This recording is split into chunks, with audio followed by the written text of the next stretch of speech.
to lesson 1 on my beginner ukulele course. In today's lesson, I'm going to be teaching you how to tune a ukulele, how to read ukulele chord diagrams, and how to strum and hold the ukulele. The times of where I start talking about each of these topics is in the description box below.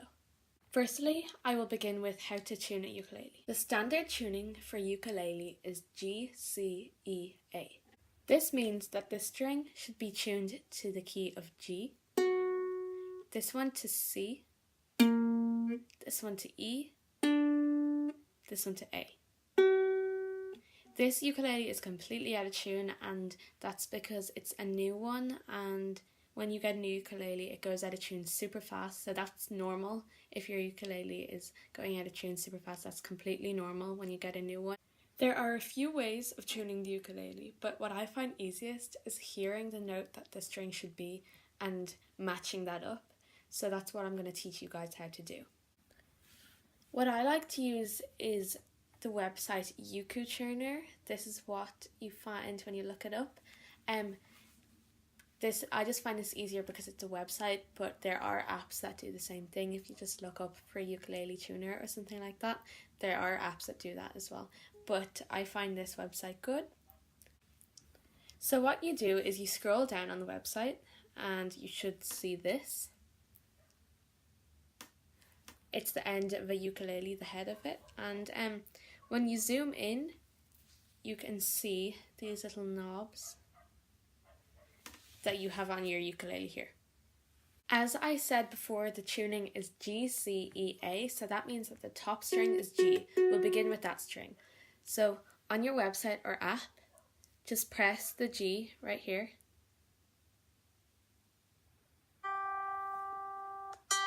And it will begin playing the note that your G string should be. So I'm just going to put that on my lap. It will continue playing it. So I can hear that the G that the phone is playing is a lot higher than my G. So then I know to put my string higher. So I'll listen to it again. So to make this G string higher, we're going to twist the knob further away from us.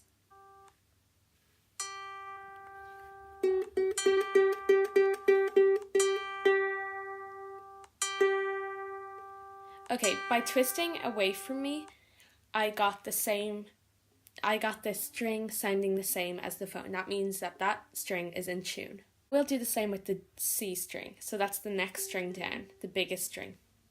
We'll just play it.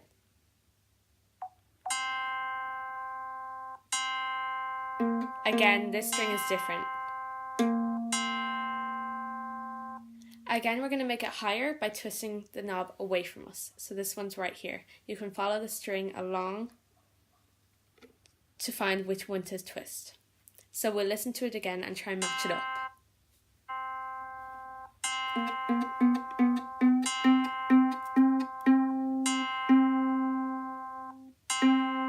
Again, this string is in tune. Now we just do the exact same things with the E and A string, so these are the bottom two. So first I'll play E.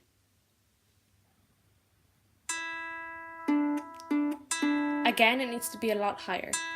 And because we're at the bottom, we're actually twisting towards ourselves to make the note higher. And the E string, this is the knob.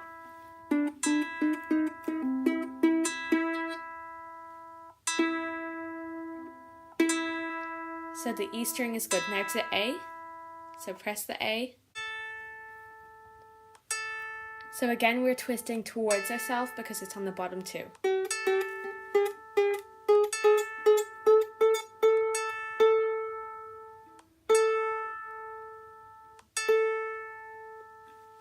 With a new ukulele, this might have already gone out of tune, so just do another run through. So we'll start at G.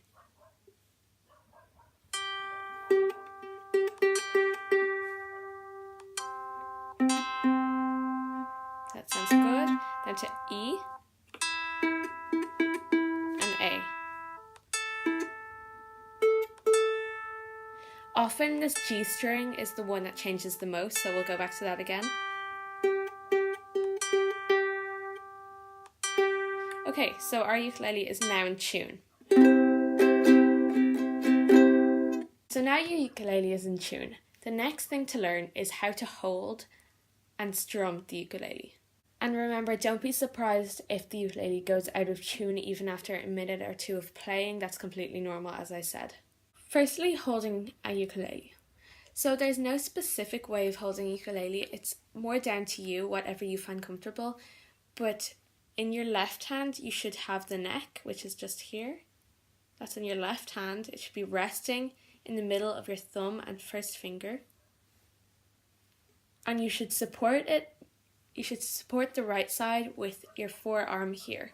Have it pretty comfortably, so mess around with it and see what's comfortable for you. But the neck should be in your left hand and the right hand side of the ukulele should be supported by your right arm. Makes it easier to strum the ukulele, which we will be moving on to now. Just like holding a ukulele, strumming is very much how you like to do it and whatever you find comfortable. But I'm going to show you some standard ways of doing it to help you find what way is comfortable for you. Firstly, I'll show you how I like to do it and how I find it comfortable. We're just going to leave all these strings open. We don't need to play a chord for now. When I strum, I like to use my middle finger and my thumb. That means when I go down, I use my middle finger. And when I go up, I use my thumb.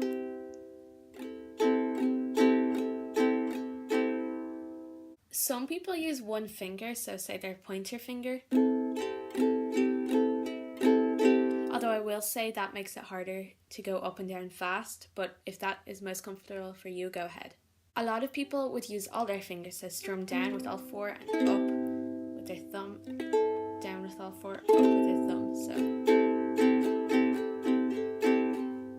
while you're strumming, your arm should be supporting the side of the ukulele so that it's not going around the place. It should be very firm.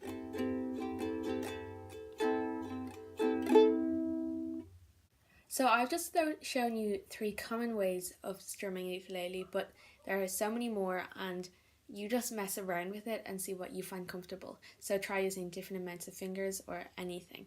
Some people also find it easiest to use a pick, which you may have seen before. Some people call it a plectrum. It's like a little plastic triangle that they hold to strum. If you find that easier, that's fine, but it's often good to nail strumming without a pick, so if you don't have one, you can still strum. Now I'm going to move on to what are chord diagrams and how to read chord diagrams. So, as most of you may know, chords are what we play to make a song. So, this is a chord, this is a chord, this is a chord. We play different variations of chords to suit different songs. It is very handy to know how to read chord diagrams because if you're unsure of a chord, you can just look it up online and there will be loads of chord diagrams for you to follow. So here I have the chord diagram of C. You can see on the top there is just the letter C. That shows that this chord diagram is for C. Below that is a triangle with different squares. This represents the fretboard. This is a fretboard. On this chord diagram, there are 4 frets. That represents these 4 frets. 1, 2, 3, 4. The thick line at the top represents the pinboard, which is this. Altogether, there are 4 lines going down. These represent the 4 strings. The line to the left-hand side is this G string. The next one from the left, C. The next one, E. And the next one, A. On chord diagrams, as you can see, there is a black dot or circle where your fingers should be playing. On this one, it's on the A string and it's on the 3rd fret. We know this because the thick line represents this and every line from that represents a new fret. And on this one, it's on the 3rd fret, so that means it's on this fret. The next thing we do is check what finger we should use on that string. Sometimes the number will be at the bottom of the chord diagram, but most of the time it will be inside the dot. In this chord diagram, there's a 3 inside the dot. That means we use this finger. So we go from here 1, 2, 3. We use this 3rd finger on the 3rd fret on the A string. This is the chord of C. The circles that are not filled in at the top of this diagram represent open strings, so that means that you strum the string without placing a finger on that string anywhere. So now, using all the information on our C diagram, we now know that this is the chord of C. So now you can look up any chord diagram and follow its instructions using the information I just gave you to play any chord. So now that you know chord, let's go back to strumming. So we're playing in the chord of C that we just learnt. So our third finger on the third fret on the A string, we're going to strum with this. So using whatever strumming way that you found you could play easiest, we're going to play down, down, up, up, down, up on the chord of C.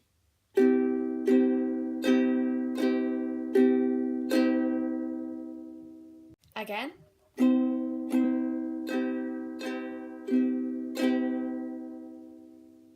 So that was down, down, up, up, down, up. I will show you here what that looks like written down. In the description box below, I will leave a link of a PDF with different strumming patterns that you can try. I will do the same for chord diagrams. I'll leave a PDF of different chord diagrams that you can practice. I will also leave a link for the website I used to tune a ukulele. So that's it for today. Thank you so much for watching. If there's anything else you would like to see, please leave a comment below and I will do my best to make that video within a few weeks. See you again on Saturday for a tutorial on how to play a song, and until then, keep practicing your strumming and reading chord diagrams. Thanks for watching. Bye!